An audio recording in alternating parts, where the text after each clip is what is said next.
2024 లేదా 25లో డిగ్రీ లేదా బీటెక్ చదివారా? సాఫ్ట్వేర్ జాబ్ కోసం ఎదురు చూస్తున్నారా? అయితే కోడ్ జ్ఞాన్ 100 డేస్ కోర్సులో చేరండి, జాబ్ సాధించండి.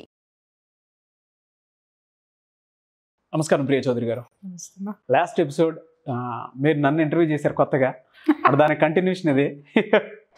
ఉమెన్స్ డే స్పెషల్ ప్రోగ్రామ్ సంకల్పిత ప్రతీకార చర్యలకు దిగుతుంది.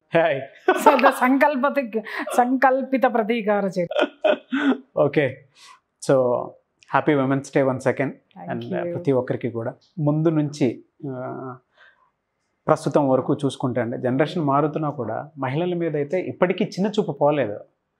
ముఖ్యంగా స్పెషల్లీ సింగిల్ లైఫ్ని లీడ్ చేసేటువంటి మహిళల మీద ఎంత చిన్న చూపు ఉంటుందో బయట సొసైటీ చూసే చూపు పాపం వాళ్ళు తట్టుకోలేరు. మీరు నేను ఒక వీడియో చేశాము,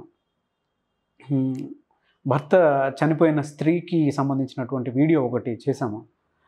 దాంట్లో మీరు మాట్లాడారు, అంటే అక్కడ శుభకార్యాలకి వాళ్ళ శుభకార్యాలకు కూడా పిలవరు, కానీ వాళ్ళ దగ్గర ఉన్నటువంటి అన్నీ తీసుకుంటారు, కానీ వాళ్ళని చూసే చూపు మాత్రం చాలా చిన్నగా ఉంటుందని చెప్పేసి స్టిల్ చూస్తున్నారండి. కొంతమంది మహిళలు అయితే మా భర్త ఉన్నప్పుడు చాలా సపోర్టివ్గా ఉండేది, నాకు పోయిన తర్వాత ఈ విధంగా ఉంది, పరిస్థితి బాగాలేదు, ఓవర్కమ్ అవ్వలేకపోతున్నాము అని గత్యంతరం లేక ఒకే చోట మునిగిపోయి ఉంటే దాన్ని కూడా అడ్వాంటేజ్ తీసేసుకొని చాలామంది వాళ్ళకి ఏ యాంగిల్లో కావాలనుకుంటే ఆ యాంగిల్లో ఆ విధంగా చూడటం, మాట్లాడటం, చేయటం చేస్తున్నారు. అంటే ఎక్కడా తగ్గలేదనే చెప్పాలి. వైలెన్స్ కూడా, డొమెస్టిక్ వైలెన్స్ కూడా ఆ విధంగానే ఉంది. ఈ ఎపిసోడ్లో పర్టికులర్గా ఉమెన్స్ డే స్పెషల్గా అది ఎప్పుడూ ఉండకూడదండి. అంటే కొంచెమైనా సరే ప్రతి చోట జరిగే దాంట్లో ఎక్కడైనా కొంచెం తగ్గితే బాగున్నాం, మనం భవిష్యత్తులో కూడా ఈ విధంగా చేయకుండా ఉంటే బాగున్నాం అనేటువంటి ఆలోచన కలిగేలాగా ఏమైనా చెప్తారా? నాగరాజు గారు, ఇక్కడ ఒక విషయం ఏంటంటే, మన మనసు అనేది మనకు కనిపించే అద్దంలో మనం చూసుకుంటే ఏం కనిపిస్తుంది? మనమే కనిపిస్తాం. యాజ్ ఇట్ ఈజ్గా కనిపిస్తాం. యాజ్ ఇట్ ఈజ్ ఎలా ఉంటామో దాన్నే అద్దం మనకి చూపిస్తుంది. అలాగే మనము మన జీవితాన్ని ఎలా ఈ దునియాలో ప్రజెంట్ చేస్తామో తిరిగి అదే మనకు వస్తుంది. అది గమనించాలి ప్రతి ఒక్కళ్ళు కూడా. ఇవాళ నేనున్నాను సార్, నా జీవితంలో ఎన్ని ఒడిదుడుకులు ఉన్నాయో నేను చెప్పలేను. ఒక్కొక్క విజయం వెనక 99 అపజయాలు ఉంటాయి నాకు. ఒక్కసారి హఠాత్తుగా వచ్చేసి ప్రియా చౌదరి ఇక్కడ కూర్చొని సోఫాలో కూర్చొని మీకేమీ జనాలందరికీ ప్రవచనాలు చెప్పట్లేదు. బట్ ఈ సీట్లో కూర్చుంటానికి 48 సంవత్సరాలు నా ప్రయాణం. ఆ ప్రయాణంలో నేను ఎంత స్ట్రగుల్, బాల్యంలో ఎంత స్ట్రగుల్ ఫేస్ చేసి ఉంటాను, లేటర్ ఎంత స్ట్రగుల్ ఫేస్ చేసి ఉంటాను, తర్వాత ఎంత స్ట్రగుల్ ఫేస్ చేసి ఉంటుంటాను, అది ఒక ఎత్తు అయితే స్ట్రగుల్స్ పక్కన పెడితే నా జీవితంలో నేను సాధించినటువంటి విజయాలు ఎన్ని ఉన్నాయి, ఆ విజయాలు నాకు ఇచ్చినటువంటి ప్రోత్సాహం ఏంటి, నా స్ట్రగుల్స్ నాకు నేర్పినటువంటి పాఠం ఏంటి, దాన్ని ఈరోజు నేను నా లైఫ్ అనేటటువంటి మిర్రర్లో నేను చూపిస్తున్నాను. సో మనం ఎలా డిజైన్ చేసుకుంటామో మన జీవితాన్ని, మనం ఎలా ట్రైన్ చేసుకుంటామో మన మనస్సుని, అంటే మన బుద్ధిని, అదే సమాజంలో మనం పొందుతాం. ఇది 100% కరెక్ట్. ఒక గొప్ప ఎగ్జాంపుల్ చెప్తాను నాగరాజ్ గారు. ఇంతకుముందు ఆల్రెడీ మనం ఒక 7-8 మంత్స్ బ్యాక్ మనం ఒక ఎపిసోడ్ చేసాం, గుర్తుందా మీకు? గంగూబాయి అని చెప్పేసి అని ఒక వేశ్య గురించి మనము ఎపిసోడ్ చేసాము. సినిమా కూడా వచ్చింది రీసెంట్, బ్లాక్ బస్టర్. ఎస్ సినిమా వచ్చింది. ఆ సినిమాని జనాలందరూ ఎలా రిసీవ్ చేసుకున్నారో నాకైతే తెలీదు. ఇక్కడ మీరు అడిగారు చూసారా, ప్రతి స్త్రీ కూడా నా జీవితం ఇలా ఉంది, సపోర్ట్ లేకపోతే ఇలా ఉంది, నేను ఇలా ఒంటరిగా మిగిలిపోయాను, నా భర్త ఉన్నా కూడా నా జీవితం ఇలా ఉంది, భర్త, పిల్లలు, అత్తమామ అందరూ ఉన్నారు, డబ్బు ఉంది, కానీ నేను ఇలా ఉన్నాను. ఏదో ఒక వెలితి మన జీవితంలో మనల్ని ప్రతి నిమిషము మనకి ఎత్తి చూపించి మనల్ని ఒక విధమైనటువంటి నిరాశ నిస్పృహలకి గురి చేస్తూ ఉంటుంది. అలాగే ఎన్నో కష్టాలు అత్తల వల్ల, మామల వల్ల, కోడళ్ళ వల్ల, లేకపోతే కూతుర్ల వల్ల ఇబ్బందులు పడేటటువంటి పేరెంట్స్, వీళ్ళందరూ కూడా ఎన్ని సమస్యలు అని అనుకునే వాళ్ళు అసలు సమస్య వస్తే సమస్యతో ఎలా పోరాడాలి అని చూపించినటువంటి అద్భుతమైనటువంటి కథ ఈ గంగూబాయి కటియావాలి స్టోరీ. నేను అది మొన్న మూవీ రాగానే నాకంటే మా అమ్మాయి చాలా ఇంట్రెస్ట్ అనమాట. ఎందుకంటే realistic stories she loves very much. And అసలు అక్కడ ఏం జరుగుతుందనేది తను చూసేయాలి. తను ఎంత ధైర్యవంతురాలు అని అంటే, మా అమ్మమ్మకి క్యాన్సర్ వచ్చింది నాగరాజు గారు. క్యాన్సర్ వచ్చి తనకు ఆపరేషన్ జరిగితే ఇంత పెద్ద లంప్ తీశారు తనకి పొట్టలో నుంచి. మేమందరం భయపడ్డాం. లంపుని తీసుకొని వస్తుంటే మీరు చూస్తారా అండి అని అంటే భయపడి పారిపోయాం అందరం, మా అక్క చెల్లెళ్ళు అందరం కూడా. అప్పుడు తనకి ఎంత 6 years. నో నేను చూడాల్సిందే ఏంటి అని చెప్పేసి తను ఒక్కటే ఆ రూమ్లోకి వెళ్ళి వాళ్ళని అడిగి ఆ లంప్ చూసి వచ్చి అమ్మ ఇలా ఉందమ్మా అని ఎక్స్ప్లెయిన్ చేసింది. అంటే తనకేంటంటే వాస్తవం చూడాలి. తను ఎప్పుడు అంతే దానికోసం సెర్చ్ చేస్తూ ఉంటుంది. అది ఏంటో తెలుసుకోవాలి, దాని గురించి ఒక విశ్లేషణ వచ్చేస్తుంది. అలా తన మైండ్ యాటిట్యూడ్ లేదమ్మా వెళ్దాము, అప్పుడు మీరు స్టోరీ చెప్పారు కదా, నువ్వు స్టోరీ చెప్పిన దగ్గర నుంచి నాకు చాలా ఇంట్రెస్టింగ్గా ఉంది, ఆ క్యారెక్టర్ ఆన్ స్క్రీన్ చూడాలి నేను అని చెప్పేసి బలవంతంగా అసలు 2 days హంగర్ స్ట్రైక్ చేసిందనమాట నా మీద. నువ్వు ఖాళీ చేసుకుంటావా లేదా, నాతో వస్తావా లేదా, నన్ను తీసుకెళ్తావా లేదా. సరే ఒకరోజు పోస్ట్పోన్ చేశాను, 2వ రోజు పోస్ట్పోన్ చేసిన తర్వాత ఇంతేలే ఇక నా జీవితంలో ఇంకా అసలు ఈవిడ నాకేం సినిమాలు చూపించదు, ఏం చూపించదు, అదేలే ఇదేలే అంటే నో అని చెప్పేసి అప్పుడు వీలు చూసుకొని తీసుకెళ్ళాను. నిజంగా నా కూతురికి ఒక భరోసా ఇచ్చానేమో జీవితంలో, ఒక మంచి దాన్ని ఏమంటారు, ఒక అధ్యాయము తన జీవితంలో తను గుర్తుపెట్టుకొని తను ముందుకు నడవడానికి సరికొత్త అధ్యాయాన్ని లిఖించుకునేటటువంటి ఒక స్టోరీ చూపించానేమో అనిపించింది. అంత అద్భుతంగా ఉంది సార్. ఒక వేశ్య అమ్మాయి, ఒక ఉన్నతమైనటువంటి కుటుంబంలో పుట్టినటువంటి ఒక అమ్మాయి, చాలా అందగత్తె, ప్రేమించాను అన్ని, అది కూడా ఇప్పుడు టీనేజ్లో పడినటువంటి లవ్లో వాడు మోసం చేసి ఇంట్లో నుంచి ఆ అమ్మాయితోటి నగలతో సహా అమ్మాయిని తీసుకొని బాంబే వెళ్ళిపోయి ఆ నగలు ఆ అమ్మాయిని కొంతకాలం అతను ఎంజాయ్ చేసిన తర్వాత అతను అమ్మాయిని తీసుకొని వచ్చి దీంట్లో అమ్మేస్తాడు. ఇక్కడ కామాటిపుర అనేటటువంటి ఒక వేశ్య వాటిలో అమ్మేస్తాడు. ఒక విషయం చెప్పనా నాగరాజు గారు, కష్టాలున్నాయి, కన్నీళ్ళున్నాయి, డిప్రెషన్లో ఉన్నాము అనుకునే వాళ్ళందరూ కలిసి మనసు పెట్టి ఒకసారి ఆ సినిమాని చూడండి. చూసిన వాళ్ళల్లో 80% మంది ఐఎమ్ ఇన్ సేఫ్ ప్లేస్ అనుకుంటారు. ఐఎమ్ ఇన్ సేఫ్ ప్లేస్ అనుకుంటారు.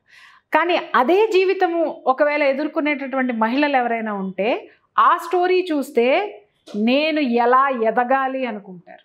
నా వ్యక్తిత్వాన్ని నేను ఆ ఉన్నటువంటి ప్లేస్లో ఉన్నతంగా ఎలా తీర్చిదిద్దుకోవాలి, ఆ వ్యక్తిత్వాన్ని నేను ఎలా ఉన్నతమైనటువంటి వ్యక్తిత్వంగా ఎలా మలుచుకోవాలి అనేది నేర్చుకుంటారు దాంట్లో. ఆ అమ్మాయి ఆ చీకటి జీవితంలోకి అడుగుపెట్టిన తర్వాత ఒక ఇంగ్లీష్లో ఒక కొటేషన్ ఉంటుంది సార్, ఇఫ్ అది నేను చెప్పకూడదు, దాని తెలుగులో అయితే ఏమైతే చెప్తాను అని అంటే, సమస్యలు అనేవి మన జీవితంలోకి తప్పవు, మనం ఇన్వైట్ చేయాల్సి వచ్చినప్పుడు వాటిల్ని స్వీకరించండి.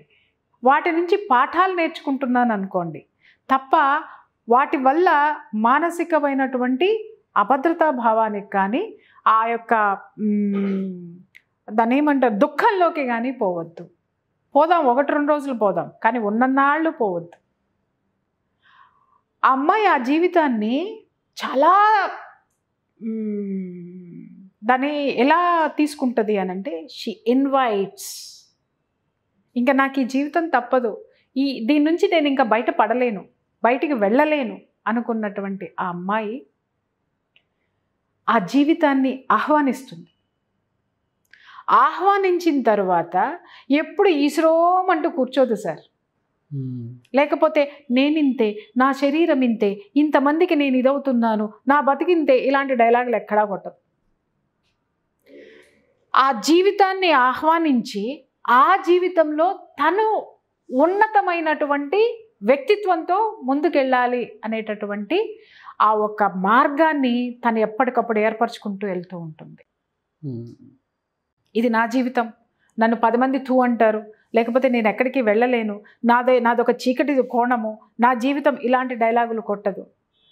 చీకటిలో మగ్గిపోతున్నటువంటి తన జీవితము సమాజంలో ఎంతమందికి మంచి చేస్తుందో దాంట్లో వివరించేటటువంటి ప్రయత్నం చేస్తుంది. అందుట్లో ఒక సీన్ అద్భుతంగా ఉంటుంది సార్. తను ఆ యొక్క వేశ్యలకి హక్కులు కావాలి అని కొట్లాడుతుంది. ఎలాంటి హక్కు కావాలి అని అంటే, ఇప్పుడు చూడండి, వేశ్యలు అనగానే ఎవరికి వాళ్ళకి ఎలాంటి ఫీలింగ్ ఉంటుంది. ఎవడైనా సరే దౌర్జన్యం చేసేవాళ్ళు, దుర్మార్గులు, వాళ్ళు వీళ్ళు ఇష్టం వచ్చినట్టు వాళ్ళని అనుభవించేసి వెళ్ళిపోతారు. ఎందుకంటే వాళ్ళ మీద కేసులు ఉండవు, వాళ్ళ మీద ఏ విధమైనటువంటి అబ్జెక్షన్ ఉండదు, వాళ్ళు ఇష్టం వచ్చినట్టు వాళ్ళు ఆట బొమ్మలు చేసి ఆడుకుంటారు. అలాంటిది ఒక సిచ్యుయేషన్లో ఒక ఇన్సిడెంట్ తను ఫేస్ చేస్తుంది.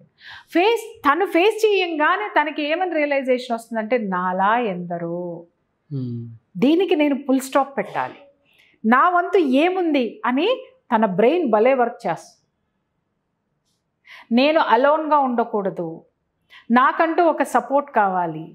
ఆ సపోర్ట్ని నేను తెచ్చుకోవాలి అంటే జీవితాన్ని డిప్లొమాటిక్గా తీసుకునేటటువంటి వాళ్ళు, లౌకికంగా ఆలోచించేటటువంటి వాళ్ళు ఎలాంటి జీవితంలో ఉన్నా ఆ జీవితాన్ని ఉన్నతంగా ఎలా మలుచుకోగలరు అని చెప్పేటటువంటి కథే ఈ గంగూబాయ్ స్టోరీ. ఓకే, తను వాళ్ళ హక్కుల కోసం కొట్లాడితే చివరికి తనకు ఒక ఇంటర్నేషనల్ వేదిక అనేది ఒకటి వస్తుందన్నమాట. దాంట్లో మాట్లాడేటటువంటి అవకాశం వచ్చినప్పుడు ఒక జర్నలిస్ట్ నాగరాజు లాంటి వాళ్ళు ఒక సుదీర్ఘంగా ఒక ఉపన్యాసం రాసిస్తారు. ఎందుకంటే తను చదువుకోలేదు, అంటే కొద్దో గొప్ప చదువుకుందంతే, ఎక్కువ చదువుకోలేదు. బట్ అంత పెద్ద ఇంటర్నేషనల్ వేదిక మీద తను సంభాషించేటటువంటి ఆ భాష తనకి లేదు, అసలు వెళ్ళే అవకాశమే రాదు. కానీ తనకు వచ్చింది. నలుగురిలో కుటుంబాల మధ్యకే వెళ్ళని ఆవిడ ఒకటేసారి ఇంటర్నేషనల్గా ఒక వేదికను పంచుకోవడం అంటే అది ఎలా ఉంటుందో ఒక వేశ్యకి చూడండి. వెళ్ళి వాళ్ళ పక్కన ఒక రెస్పెక్టివ్ ప్లేస్ తను సాధించిన తర్వాత ఏదో రాసిస్తే ఏదేదో చదవడానికి ప్రయత్నం చేస్తుంది. అదేంటో అమ్మాయి మైండ్లో ఉంటుంది. ఇది కూడా గుర్తుపెట్టుకోండి, ఎక్కడికైనా వెళ్ళాము అని అంటే, ఎక్కడైనా ప్రసంగించాలంటే చాలామంది సార్ లెటర్లు రాసుకొని వస్తారు. అద్భుతంగా ఎవరో రాసిచ్చిన దాన్ని చదువుతారు. ఎప్పుడు అలా చేయకండి. ఎవరైనా రాశారు అంటే, నచ్చింది అంటే దాన్ని మీరు చదివి మీరు ఏం అర్థం చేసుకున్నారో ఆ అర్థాన్ని చెప్పగలిగిన రోజునే మనము ఇచ్చినటువంటి ఆ ప్రసంగానికి ఒక విలువ అనేది ఉంటుంది. చేతిలో లెటర్ చూడంగానే ఎవరు మన ప్రసంగాన్ని పట్టించుకోరు సార్. ఎందుకంటే రాసుకొని వచ్చాం, చదువుతున్నా. అదేమన్నా బడ్జెట్ అనుకోండి, కాగితాల్లో రాసుకొని వచ్చి చదువుతాం. ఇది బడ్జెట్ ప్రసంగాలు కాదు, లేకపోతే ఇది ఒక లెసన్ కాదు టెక్స్ట్ బుక్ చూసి రాయడానికి. మనలో ఉన్నటువంటి ఆవేదన, మనలో ఉన్నటువంటి జ్ఞానాన్ని ఇంకొకరికి పంచేటటువంటి అవకాశం వచ్చింది. ఆ అమ్మాయి అలా తీసేసి అదేదో పెద్దలందరికీ నమస్కారాలు, ప్రముఖమైనటువంటి వాళ్ళకి అది ఇది అనేసి జర్నలిజం భాష తీసి అక్కడ పక్కన పడేసి రాజా కుర్సీలావ్ అంటది. షాక్ అవుతారు. అంటే ఆవిడ యాటిట్యూడ్ చాలా జుగుప్సాకరంగా కనిపిస్తుంది అనమాట అందరికీ. అందరు ఇలా మొహం ముడి చేసుకుంటారు. కుర్చీలో కూర్చొని మైక్ ఇట్ట పెట్టుకొని అందరూ నించొని చెప్తూ ఉంటారు. ఆ అమ్మాయి తాపీగా కుర్చీలో కూర్చొని మైక్ ఇలా పెట్టి సంఘంలో, సమాజంలో ఒక వేశ్య పాత్ర ఏమిటి అనేది అద్భుతంగా ఎక్స్ప్లెయిన్ చేస్తాం. బాబు, మేము వేశ్యలమే, మేము ఒళ్ళు అమ్ముకుంటున్నాం, మేము పలానా. కానీ ఒక్కసారి ఆలోచించండి, మేము అనేవాళ్ళము ఈ వృత్తి చెయ్యకపోతే సమాజంలో సాయంత్రం అయ్యేసరికి ప్రతి ఒక్కడు ఈ అవసరంగా అడిగినటువంటి కావలసినటువంటి వాళ్ళందరూ ఎవరికి దగ్గరికి వెళ్ళాలి? ఏ విధమైనటువంటి దౌర్జన్యాలు ఆడవారి మీద జరుగుతాయి? ఏ విధమైనటువంటి వావి వరుసలు లేకుండా ఎలాంటి దౌర్జన్యాలు, ఒక ఉపద్రవాలు జరుగుతాయో భలే తను అక్కడ ఇది చేస్తుంది సార్. మొత్తం అందరూ ఆమెకి లేచి స్టాండింగ్ ఓవేషన్ ఇస్తారు ఆ ప్రసంగానికి. అరే, మేము సమాజంలో ఉన్నాము అంటే మీకు ఏ విధమైనటువంటి ఆ ఉపద్రవం రాకుండా మేము కూడా ఒక భాగం కింద పని చేస్తున్నాము. We are not only a sex worker, we are also a social worker అని చెప్తుంది. అంటే ఇక్కడ చాలామంది అపార్థాలు తీసుకుంటారు. ఒక్కసారి ఆ సినిమా చూసిన తర్వాత మాట్లాడండి. అనవసరంగా కామెంట్స్ మాత్రం పెట్టద్దు. పెట్టిన మీ జ్ఞానం అంతేనని నేను అర్థం చేసుకుంటాను. I don't mind. నిజంగానే సార్ ఒక ఆలోచిస్తే ఈ వృత్తిలో ఉన్న వాళ్ళని సమాజం ఒక చిన్న చూపు చూస్తుంది. ప్రతి ఒక్కళ్ళు వాళ్ళని అదొక విధంగా చూస్తారు. అంటే ఒకటి సార్, వృత్తిలో ఉన్న వాళ్ళని అది అండర్లైన్ చేసుకోండి. ఒళ్ళు బలిసి చేసే వాళ్ళని నేను మాట్లాడటం లేదు. దీన్ని బ్రతుకు తెరువు లేక దీన్ని వృత్తిగా చేసుకుని ఎక్కడో ఒక మూల ఉండి చేసుకునే వాళ్ళని రిప్రజెంట్ చేసేస్తూ ఆవిడ మాట్లాడిన ఈ మాటలు నిజంగా వింటే సమాజంలో సాయంత్రం అయ్యేసరికి ఎంటర్టైన్మెంట్స్, మూవీస్, తర్వాత ఇవన్నీ లేకపోతే ఉబుగుసుకుపోనాడు ఏం చేయాలా? తాగిన తర్వాత వాడికి మత్తెక్కిన తర్వాత వాడిలో వచ్చేటటువంటి కామము దాన్నంతా ఎక్కడ డిశ్చార్జ్ చేయాలా? వాడు తిన్నగా అక్కడికి పోతాడు. అదే లేకపోతే చిన్నపిల్లల, పసిపిల్లల ఇవన్నీ జరిగినవన్నీ మనం దేని ద్వారా చూసాం సార్? అవి 1%, 2% జరుగుతున్నాయి. ఈ విధమైనటువంటి యాటిట్యూడ్, ఈ కామాటిపుర లాంటి చీకటి బ్రతుకులు ఎన్నిటినో వాటిని ఆపుతున్నాయి. అందులో చాలా బాగా ఎక్స్ప్లెయిన్ చేస్తుంది ఆవిడ. చేసి ఆ ప్రసంగము అక్కడి నుంచి ఆవిడ ఇంటర్నేషనల్ స్థాయికి వెళ్ళిన తరువాత ఆవిడ ప్రసంగం అద్భుతమైనటువంటి ప్రశంసలు అందుకోవటమే కాకుండా ఎక్కడెక్కడో ఆవిడ లేవదీసినటువంటి ఆ హక్కుల గురించి, వేశ్యల యొక్క హక్కుల గురించి మాట్లాడుతుంది ఆవిడ. వాట్ ఈజ్ షీ అండి? ఎక్కడో 8వ తరగతో 9వ తరగతో చదువుకున్నటువంటి అమ్మాయి, ఉన్నతమైనటువంటి కుటుంబం నుంచి మోసపోయి వచ్చినటువంటి అమ్మాయి, నా బ్రతుకు ఇంతే అని చెప్పి ఆత్మహత్య చేసుకోలేదు, లేకపోతే నా బ్రతుకు ఇదేనా అని చెప్పి దాంట్లో కాంప్రమైజ్ అయ్యి ఉండలేదు, 10 మందిలో ఒకదానిలా ఉండలేదు, 100 మందిలో ఒకదానిలా ఉండలేదు, 100 మందిలో తానొక్కటిగా నిలబడింది. ఏ స్థాయికి నిలబడింది అని అంటే ఈ రోజుకి కూడా కామాటిపురాలో ప్రతి వేశ్య ఆ కామాటిపురాలో ఈ వేశ్య గృహాలు ఏవైతే ఉన్నాయో అక్కడ ఈమె ఫోటో పెట్టుకుంటారు. ఎందుకు పెట్టుకుంటారు అంటే వాళ్ళకి అక్కడ అలా ప్రారంభమైన ఆవిడ జర్నీ తీసుకెళ్ళి ప్రైమ్ మినిస్టర్ ముందు కూర్చుని వాళ్ళ యొక్క హక్కుల్ని సాధించుకునేదాకా ఆవిడ ప్రయాణం చేస్తుంది. ఏమీ ఎంత తాపత్రయం వచ్చింది నాగరాజు గారు? ఆవిడకి ఏం పట్టింది నాగరాజు గారు? లొంగిపోయింది, ఆ జీవితంలోనే ఉండొచ్చుగా. లేదు నాకు గతి లేదని బోర్ ఏడుస్తూ ఉండొచ్చు కదా. ఈ రెండు చేయాల. ఆ పాత్రని దర్శకుడు ఎంత బాగా తీర్చిదిద్దాడంటే ఆవిడ కంట్లో తడి ఎప్పుడూ ఉంటుంది, కానీ ఆ కంట్లో ఉండేటటువంటి తడి ఎదుటి వాళ్ళ కళ్ళల్లో నుంచి కన్నీళ్లు రాకుండా చేసే ప్రయత్నాలు చేస్తుంది. ఒక ఆడది నిరాశ నిస్పృహలకు గురి కాకుండా ఒక పురుషాధిక్య ప్రపంచంలో ఒక నీచమైనటువంటి పని చేస్తున్నారు అనేటటువంటి ఆ యొక్క నీచమైనటువంటి వృత్తి అనుకునేటటువంటి ఆ వేశ్య వృత్తిలో ఉన్నటువంటి ఒక మహిళ, అరే నాలాగా నా సోదరీమణులు ఎంతమంది ఈ నరకంలో ఉన్నారో వీళ్ళకి ఏం కావాలని ఒక సంస్కరణ దిశగా అమ్మాయి వెళ్తుంది. అంతమందిలో తనొక్కటిగా నిలుస్తుంది. మన జీవితంలో అంటే మీరు దీన్నే ఎందుకు పోల్చారు నాగరాజు గారు అని మీరు అనొచ్చు. ఎందుకు పోల్చానంటే నాగరాజు గారు, ఆ సినిమా చూస్తే మన కష్టాలు ఎంత చిన్నవో అర్థమవుతాయని ఈ సినిమా, ఈ క్యారెక్టర్ని, ఈ స్టోరీని నేను తీసుకోవడానికి కారణం. మన ఇంట్లో ఉన్నటువంటి సమస్యలు, మన ఆఫీస్లో ఉన్నటువంటి సమస్యలు, మన చుట్టూ ఉన్నటువంటి సమస్యలు ఎంత చిన్నవో కనిపిస్తాయి కొంతమందికి. అలాగే ఇదే వృత్తిలో ఉన్నటువంటి వాళ్ళు కనుక ఆ సినిమా కనుక చూసి ఉండనట్టయితే నేను ఏం చెయ్యాలి, లౌక్యంగా ఆలోచించాలి, ఎదురు తిరగడం కాదు. ఆమె ఎదురు తిరగాల్సిన చోట ఎదురు తిరుగుతుంది, లౌక్యంగా పాములు కదపాల్సిన చోట పాములు కదిపేస్తుంది. మన సంసారంలో కానీ, మన బయట కానీ, మన వర్క్ చేసే ప్లేస్లో కానీ ఎక్కడ లౌక్యంగా ఉండాలో లౌక్యంగా ఉండి పరిష్కరించుకునేటటువంటి సమస్యలు ఆడవాళ్ళు పరిష్కరించుకోండి. ఎక్కడ కీలెరిగి వాత పెట్టాలో అక్కడ ఎదురు తిరగండి. మన అస్తిత్వాన్ని నిలుపుకునే చోట ఖచ్చితంగా మనం ప్రతిఘటించాల్సింది. అలాగే మన హక్కులు సాధించుకునే చోట ప్రతిఘటనతో పాటు లౌక్యం కూడా మనకు ఉండాలి అనేది చెప్పేటటువంటి చాలా అద్భుతమైనటువంటి రియల్గా జరిగినటువంటి స్టోరీ ఇది. నాట్ ఓన్లీ ఏ స్టోరీ, ఇది నిజంగా జరిగినటువంటి నిజ జీవిత ఘటన. అది ఎంతమంది జీవితాల్లో ఆవిడ వెలుగులు నింపింది అనంటే వాళ్ళకి కొన్ని హక్కులు దాన్ని లీగలైజ్ చేయమని చెప్పేసి అని అడుగుతుంది అనమాట. ఎందుకు లీగలైజ్ చేయకూడదు అనంటే లీగలైజ్ చేయకపోతే పోలీసుల నుంచి వాళ్ళకి వచ్చేటటువంటి థ్రెట్స్, అలాగే మిగిలిన వాళ్ళందరూ కూడా వాళ్ళ మీద పడి దౌర్జన్యం చేసేటటువంటి విషయాలు. కాబట్టి ఒక ప్రొటెక్షన్ జోన్ అనేది ఏర్పాటు చేయడానికి ఆవిడ ట్రై చేసింది, ప్రొటెక్షన్ జోన్ ఏర్పాటు చేసింది.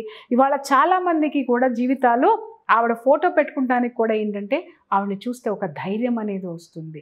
అలాగే మనలో కూడా ధైర్యం అనేటటువంటి జ్యోతి డెఫినెట్గా ఉంటుంది. ఆ జ్యోతిని ఎప్పుడైతే మనము బయటికి తీసి ఆ వెలుగుని మనం ఆ వెలుగుతోటి మనము జీవితాన్ని ముందుకు నడిపించగలిగేటటువంటి ప్రయత్నం ఏదైతే చేస్తామో విజయము అనేటటువంటి ఆ యొక్క వెలుగును మనం అందుకుంటాం.